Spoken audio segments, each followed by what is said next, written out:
Is that it? Is that really the best that they could come up with? You think this would be good news, but honestly, it's a whole lot of nothing. Because what Yuki Tsunoda just got offered feels like some sort of obligation. We've seen this stunt happen before with Daniel Ricciardo. Buckle up, folks, this is a bit of a ranty yap today. With incredibly little fanfare, Red Bull didn't even make a tweet about this, about Yuki Tsunoda being given an additional responsibility for 2025. That he will become the third or reserve driver for the senior team. Now, you know at this point that being a reserve driver in Formula 1 doesn't really mean anything unless your name is Nico Hülkenberg or Oliver Behrman. But basically it means, should something happen to Max Verstappen or Liam Lawson, and in the case of Verstappen, maybe the FIA might act upon it with penalty points and he gets one race ban or something, or with these brand new regulations, an entire month off, then it means the young Japanese driver will then get his ticket to drive the RB21. And what is also intriguing is that at the same time, fellow countryman and other Red Bull Junior Honda partner Ayumu Iwasa has been given the same position over at Racing Bulls, should either something happen to Isaac Hadjar or Tsunoda himself. They couldn't race. Now, on the surface, you might be thinking, oh, well, okay, I guess this is better than nothing, I suppose. At least Yuki was able to do something at the Abu Dhabi Young Driver Test to at least warrant the senior team giving him this third driver position, even if it feels like a token gesture, like the bare minimum, that instead of it being something that reflects their belief and faith in Yuki Tsunoda, it's basically just to get Honda to shut up about him, and that essentially Red Bull had no choice but to put Liam Lawson in there. Yes, of course, he is a very talented young individual, the New Zealander, but also, I'll get to this later, I feel like Lawson's management team had a similar situation to the Verstappen camp in that they could manipulate the likes of Christian Horner to get what they want. Again, more on that later. Because after the Abu Dhabi Young Driver Test, many of the senior engineers and figures at Red Bull Racing pointed out how amicable Tsunoda was to work with, and the driver publicly was saying that the RB20 suited his style. A very clear and public hint to the management that if he were to slot in next to Max Verstappen next year as his teammate, that he would have no trouble adapting to this brand new and very particular looking car, which was the opposite that could have been said for Sergio Perez, who, at this point, I've come to the conclusion, got a very, very raw deal. Him effectively bashing his head against the wall of the technical department, Pierre Vacher and his team just going, what are you complaining about? Max is doing just fine. Max getting a taste of that medicine as well in 2024, and then Helmut Marko came a-knocking.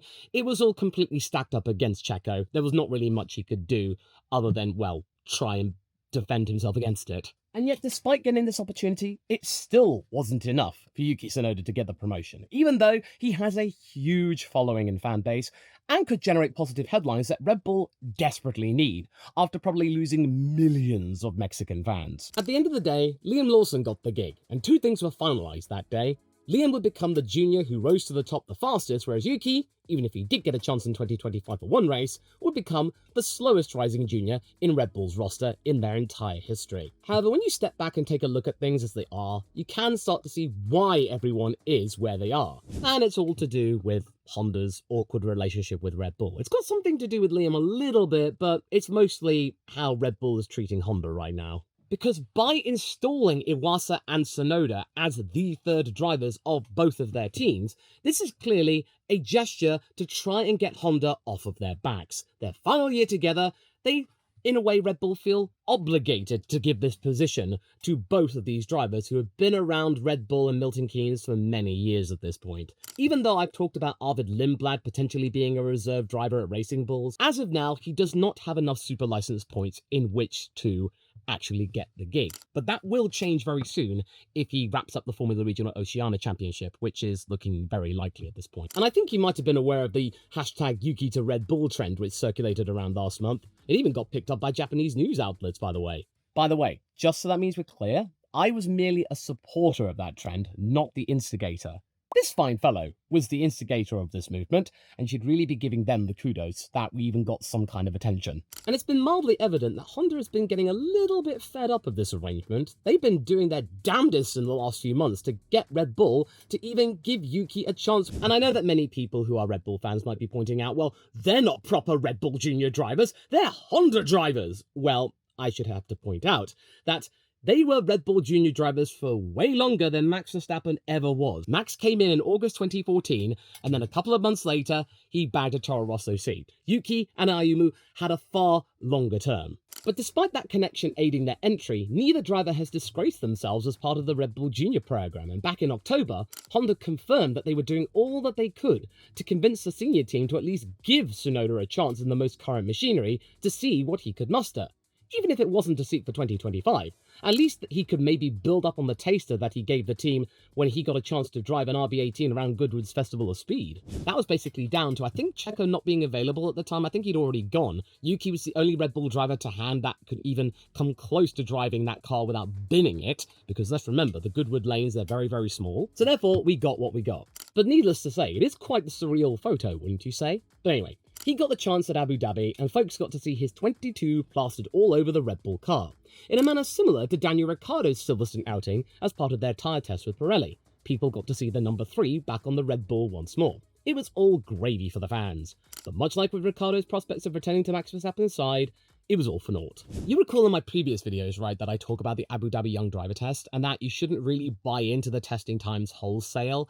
They're not telling the entire story, unless the teams want them to. Do take into account what kind of narrative all of the teams would like to spin going into the long winter break for the fans to mull over. Williams wanted to make their first outing with Carlos Sainz look incredibly compelling. Mercedes wanted to establish that putting Kimi in the car, that he being there would be a worthy succession plan to the outgoing Lewis Hamilton, and Sauber did the same with Nico Hülkenberg. That's why he was so high up, to ensure that their car with him in it would finish in front of a Haas. You know, so some people might look at that and go, ooh, maybe Nico might be okay after all, and he's faster than Ocon, who everybody still seems to hate. And even though there is a little bit of an anomaly with Iwasa being faster than Liam Lawson in the RB car, there is yet that trend continuing with the likes of, well, yeah, Yuki and Isaac. When it came to Tsunoda's times, they were just that little bit slower than Hadjar's in the same car. And the former did that time on the even faster C6 tyres to boot compared to the C5s that Hadjar was on. And in my honest opinion, Red Bull were establishing their own narrative for the casual Formula 1 fan. That Yuki wasn't all that fast, and that Isaac was right on his tail, with only some FP1 sessions to his name off the back of an unfortunate loss of the F2 title just days before. Red Bull were crafting some sort of idea that Lawson was all that, because just imagine what he could do in the RB21, he'd be even faster. Whereas Yuki, he's okay, but Hadjar's that little bit quicker, so we're just going to be penning this narrative of like, oh, Yuki versus Isaac in 2025, it'll be a lot closer than you think. We're giving Hadjar that little bit of a boost, because, let's be real, Hadjar doesn't really excite that many people who are Formula 1 fans. They're not really getting their juices flowing, but I think Red Bull are doing their best to try and get people talking about Isaac and really giving him a leg up in terms of fan appreciation. But we'll have to just wait and see to what happens in the preseason test and, of course, what happens in the Australian Grand Prix and henceforth. That is ultimately up to Hadjar, but Red Bull are giving it a darn good go to try and give him as many opportunities to gain more fans as possible. Had Red Bull let Tsunoda off to give it the beans without any restrictions or testing programs, I reckon that his times would have been better. There are so many variables to consider here that a true picture of any driver and their ability is incredibly challenging to map out. But the Red Bull cars being that low in the standings, that doesn't seem right unless there's some kind of plan going on. I think it's entirely possible that Honda might not have been happy by this situation either. Because needless to say, something is going on in the background. I'm really sure of it. I am really hanging on to this foam of doubt here. Something is not right. I can't imagine that Honda would have been best pleased with Liam Lawson getting the seat over their main prospect after these many seasons, with 2025 being the last realistic chance of Tsunoda getting the pick for the top job before he would be naturally removed, because why would they want to keep him? He's a Honda guy. And then Checo's seat becoming available despite Christian Horner's folly of a motivator and that mid-season contract extension that was incredibly premature and foolish. And what really got me fascinated just that little bit more about the sentiments and the relationship between Honda and Red Bull at the moment going into their final season together is something that was picked up by the likes of Coffee Corner Motorsport. His post on Fanamp, where he put up an Instagram post that Honda Racing Global made to bid farewell to Checo, thanking him for his assistance in securing 2 constructors' crowns using Honda power, Christian Horner is noticeably absent from the post. Here's the original image for comparison.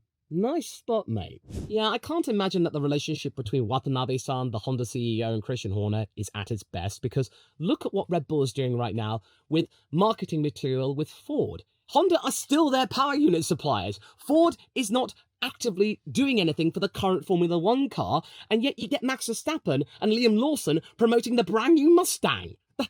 It's almost like they're trying to shoo Honda out the door, but at the same time want to make sure that Honda don't just suddenly slow down with development, or maybe Honda engineers just don't work as effectively, because 2025 is incredibly open and Max needs to have the best possible to get a championship or else he might walk. So it's a very, very fine balancing act Red Bull are doing here, but they're not really making a good show of it. I also hear that some of you might be saying that, oh, this isn't something really to think about, that this was for composition purposes.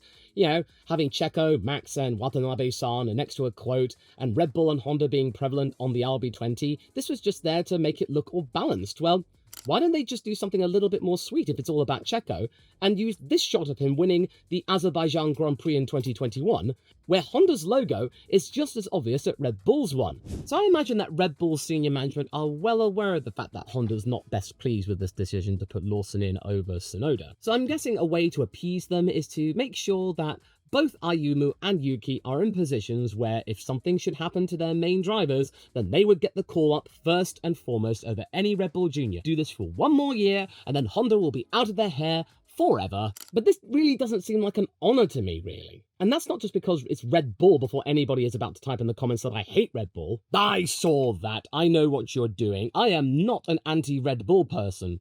It's just over the last few weeks they have done things which have really stirred the pot amongst the general Formula One fan base, you've got to admit. Now, speaking of Aston Martin and reserve drivers, it's all making me think about one certain Brazilian who isn't Gabriel Bortoleto, Felipe Drugovich. Because through no fault of his own, he has become the definitive example of a driver being an F1 reserve, with it not really amounting to anything.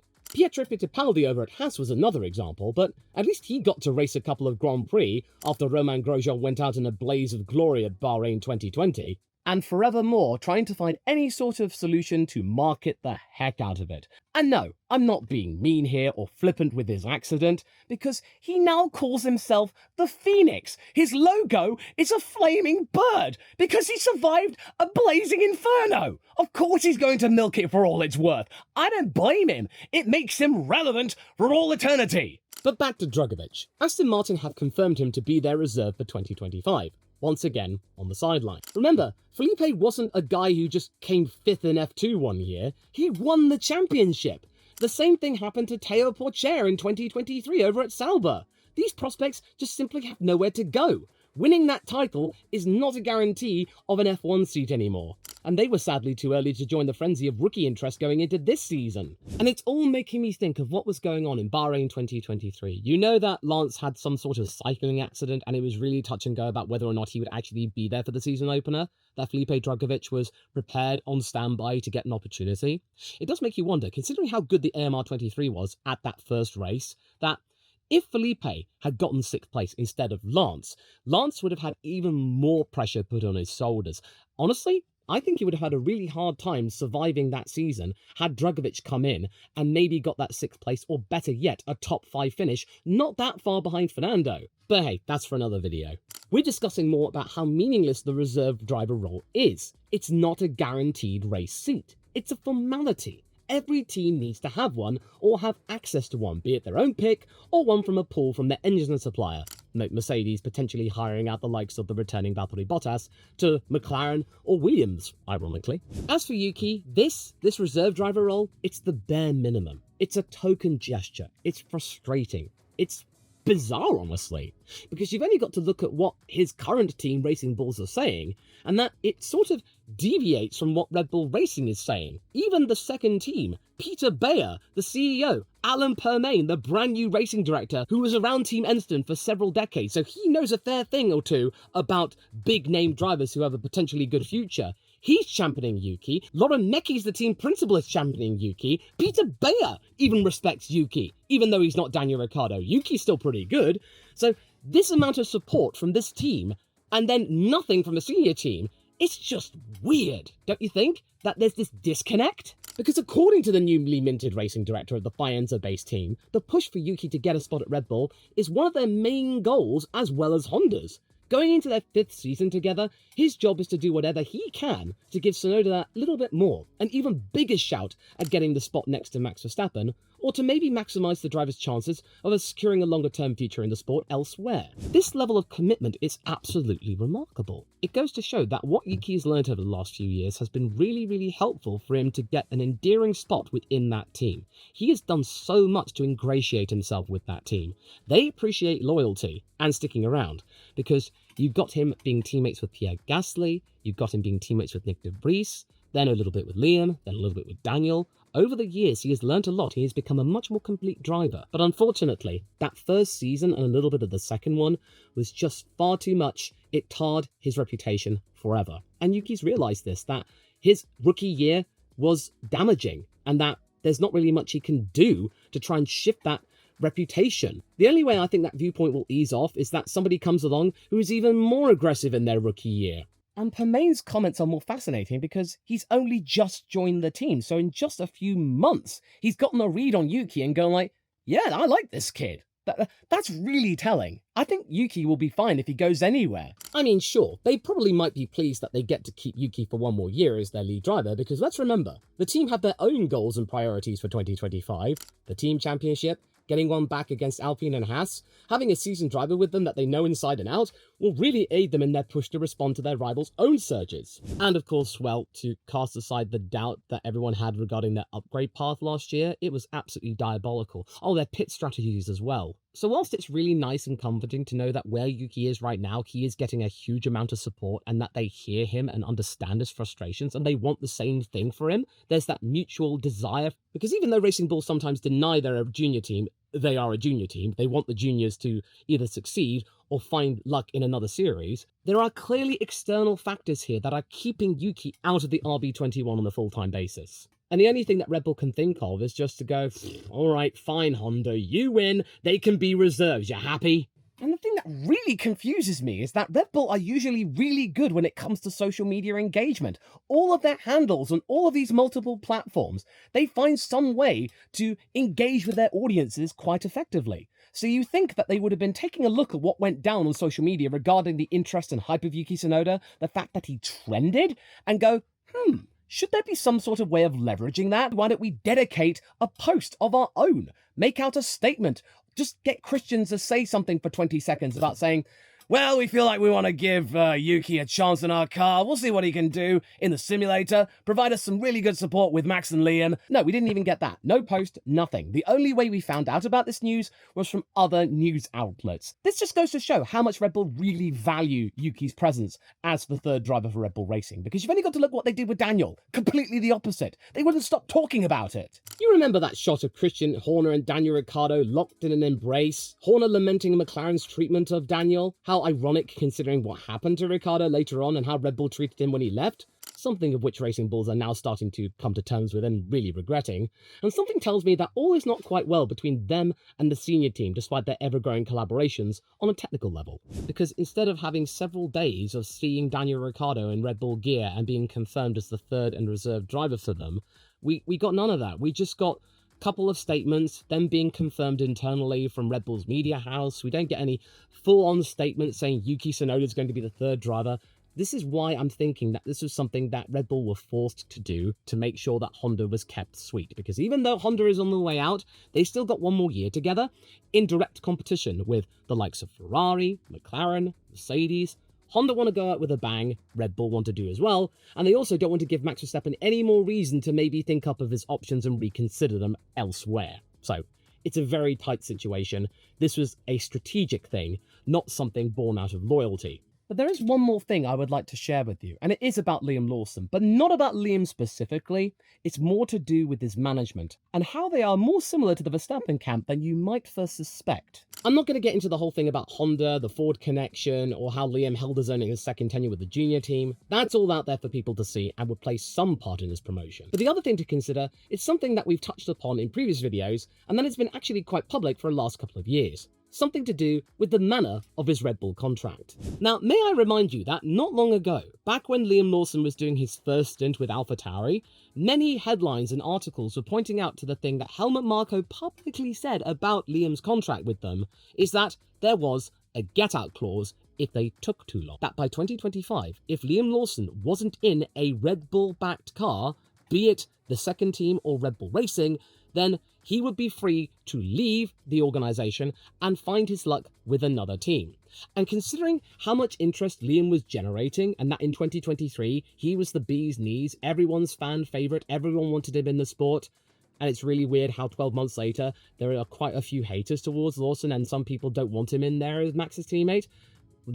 That's really changed fast, hasn't it? Marco's soundbites really did them a disservice because Lawson's management team, they really started to echo a lot of pushback that Max Verstappen's own camp were issuing to great effect back in the day to ensure that their man got what they believed he deserved and a senior seat with Red Bull Racing by 2017. Lawson's team managed to get Marco to agree to that clause about 2025, and now here he is at Red Bull Racing. And Marco didn't keep this fact a secret, he was very candid about this. So even though Liam Lawson indeed deserves a chance to be at Red Bull in some capacity, he's not a slowpoke by any means, you feel like his management team did a heck of a good job to ensure that their man was not shafted and became a reserve driver for all eternity. And you also get the sense that Red Bull's hands were tied, because much like with Piastri at Alpine, they had spent several $1 million and dedicated many hours of time and effort in training up Lawson to be ready for a chance in Formula 1.